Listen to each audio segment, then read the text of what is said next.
জয়গুরু, নমস্কার সকলকে। আমরা আলোচনা করছিলাম সন্ধ্যা বন্দনা নিয়ে। আমি বলেছিলাম কালের যে গণনা সেই বিষয়ে স্বল্প বিস্তর আলোচনা করব। যদিও দুর্গাপূজার সময় কিছু আলোচনা হয়েছিল, তথাপি একটা বিস্তৃত আলোচনা রাখতে চাইছিলাম পূর্বাহ্ন, মধ্যাহ্ন, কুতপ, রোহিণী এবং রাক্ষসী বেলা এগুলো নিয়ে। তো আপনারা দেখবেন যে কোনো ডাইরেক্টরি পঞ্জিকার, এই যে ডাইরেক্টরি পঞ্জিকা ধরুন, এই যে ডাইরেক্টরি পঞ্জিকাতে দেখুন দিবামান বলে একটি শব্দ আছে। দিবামান, দি মা বা দি বা এরকম লেখা আছে। দিবামান, তার নিচে আছে মুহূর্তমান, মু লেখা আছে। এখন এই যে দিবামান, একে 15 দিয়ে ভাগ করলে মুহূর্তমান পাওয়া যায়।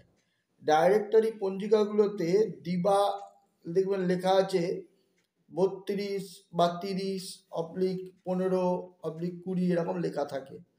তাহলে দিবা যেখানে লেখা আছে সেই যে একটা মান 30, 29, 31, 32 এরকম, তার সেটা মানে হচ্ছে দণ্ড। তারপরে একটা অবলিক দিয়ে একটা সংখ্যা লেখা থাকে, সেটার মানে হচ্ছে পল। তারপরে অবলিক দিয়ে আর একটা সংখ্যা লেখা থাকে, সেটা হচ্ছে বিপল। তাহলে দণ্ড, পল, বিপল। এটাকে ঘন্টা মিনিটে রূপান্তর করার পদ্ধতি হচ্ছে 24 মিনিটে এক দণ্ড হয়, আর 24 সেকেন্ডে এক পল হয়, আর 60 বিপলে এক পল, মানে 60 বিপল ইজ ইকুয়াল টু 24 সেকেন্ড। এইটাকে, এই সূত্রটাকে ধরে নিয়ে আপনি যদি ঘন্টা মিনিট সেকেন্ডে আপনি দণ্ড, পল, বিপলকে পরিণত করতে পারবেন। আর মুহূর্ত, সেটাও কিন্তু দণ্ড, পল, বিপলের হিসাবেই লেখা থাকে। তো সেটাকেও ওই ঘন্টা মিনিটে রূপান্তর করার পদ্ধতি হচ্ছে 24 মিনিটে এক দণ্ড, আর 24 সেকেন্ডে এক পল, আর 60 বিপলে এক পল। এইভাবে এই সূত্রটাকে মাথায় রেখে ওটাকে পরিণত করতে হবে। প্রত্যেক দিনের মুহূর্ত মান কিন্তু একরকম হয় না। যদিও আমরা কেউ কেউ এক কথায় 48 মিনিটকে মুহূর্ত বলে দিই, কিন্তু প্রত্যেক, এটা যেন একটা মোটামুটি একটা ফিগারকে ধরে রাখা হয়েছে। কিন্তু দুই দণ্ড মানে হচ্ছে একটা, কি বলে, দুই দণ্ডে একটা, দুই দণ্ডে একটা মুহূর্ত, এইটা আমরা মোটামুটি ধরে রেখেছি। কিন্তু বেসিক্যালি কিন্তু দুই দণ্ডে একটা মুহূর্ত নয়। তো কিছু কম কিছু বেশি হতে পারে, এই দিকে একটা ধ্যান রাখতে হবে। যে একটা মুহূর্ত মানে দিবামান, যেটা ধরুন 11 ঘন্টা 50 মিনিট দিবামান, বা 13 ঘন্টা 10 মিনিট দিবামান, এটাকে যখন আপনি 15 দিয়ে ভাগ করবেন তাহলে একটা মুহূর্ত মান পাবেন। তো দিনের প্রথম 5 মুহূর্তকে বলা হয়েছে পূর্বাহ্ন, আর দিনের প্রথম 6 মুহূর্ত হচ্ছে প্রাতঃকাল। সপ্তম মুহূর্ত থেকে মধ্যাহ্ন শুরু, অষ্টম মুহূর্ত হচ্ছে কুতপ, নবম মুহূর্ত হচ্ছে রোহিণী, আর তারপরে দশম, একাদশ, দ্বাদশ এটা হচ্ছে অপরাহ্ন, ত্রয়োদশ, চতুর্দশ এবং পঞ্চদশ এই তিনটি মুহূর্তকে বলা হচ্ছে রাক্ষসী বেলা। তাহলে দিনে যে 15টা মুহূর্ত, তার মধ্যে 15টা মুহূর্তকে কতগুলো ভাগে ভাগ করা হয়েছে না, পূর্বাহ্ন, মধ্যাহ্ন, অপরাহ্ন আর সায়াহ্ন বা রাক্ষসী বেলা। তো রাক্ষসী বেলা সর্বকার্যে গর্হিতা, এইরকম কথা রয়েছে যে রাক্ষসী বেলায় কোনো কাজ করবে না, সমস্ত মানে শুরু হয়ে গেছে, কন্টিনিউশন চলছে, সেটা একরকম, কিন্তু রাক্ষসী বেলায় কোনো কাজ করবে না, শুরু করবে না, কোনো কাজের শুরু করবে না। রাক্ষসী বেলা সমস্ত কাজের জন্য গর্হিত বলা হয়েছে, এটা মাথায় রাখতে হবে। এই জন্য আমরা যখন পৌরোহিত্য করব বা আমরা যদি পৌরোহিত্য নাও করি, বাড়ির কোনো কাজের চিন্তাভাবনা নেব, আমাকে এই বিষয়গুলো কিন্তু মাথায় রাখতে হবে যে পূর্বাহ্ন, মধ্যাহ্ন এবং অপরাহ্ন। হ্যাঁ, পূর্বাহ্ন, মধ্যাহ্ন এবং অপরাহ্ন এবং রাক্ষসী বেলা, এই সময়টা কোনটা আমি খুব সহজে বলে দিলাম যে পঞ্জিকাতে প্রত্যেক দিনের ডাইরেক্টরি পঞ্জিকাতে মুহূর্ত মান লেখা থাকে। আপনার যে পাতা, যে দিনটা আপনি দেখছেন সেই দিনের বাঁদিকে সরু করে একটা দাগ দেওয়া আছে।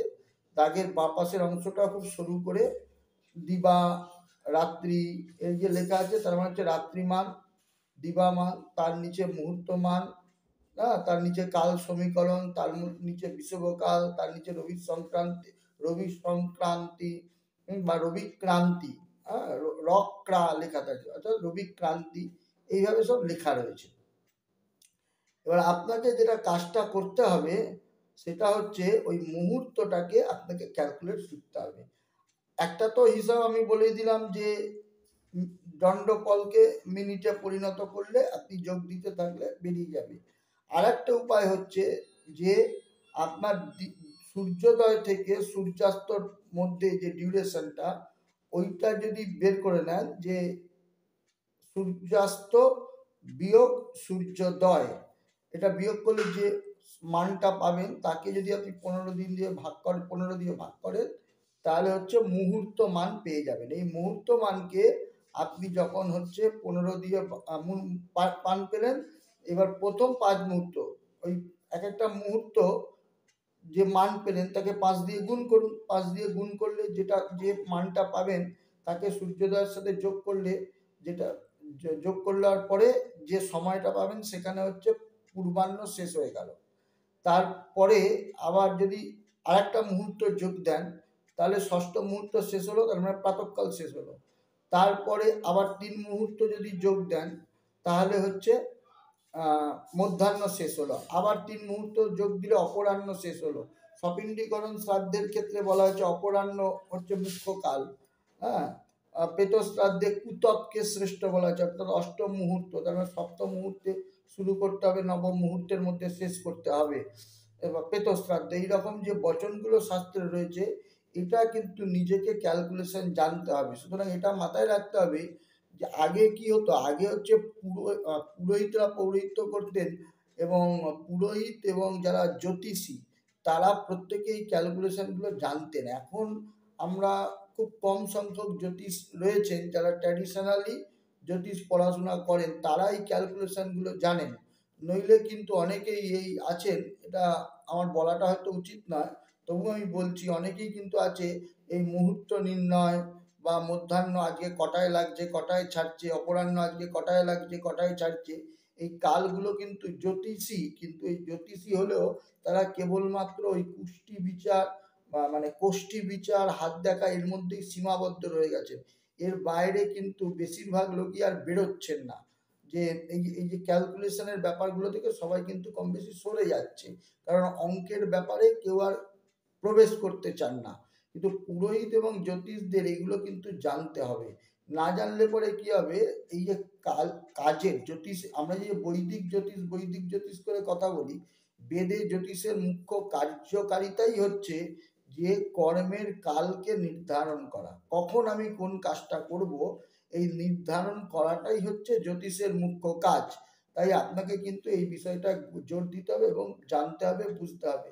নইলে কিন্তু জিনিসটা মানে আপনি কোথাও তো লিখিত আকারে পাবেন না যে এই সময় পূর্বাহ্ন শেষ হচ্ছে, এই সময় প্রাতঃকাল শেষ হচ্ছে, এইটা আপনি লিখিত পাবেন না। আপনি যদি ক্যালকুলেশনগুলো শিখে নেন তাহলেই দেখবেন আপনার পক্ষে সুবিধা হবে। জয়গুরু, আশা করি এইটুখানি সূচনার মধ্যে দিয়ে আপনাদের কিছু উপকার লাগবে। জয়গুরু।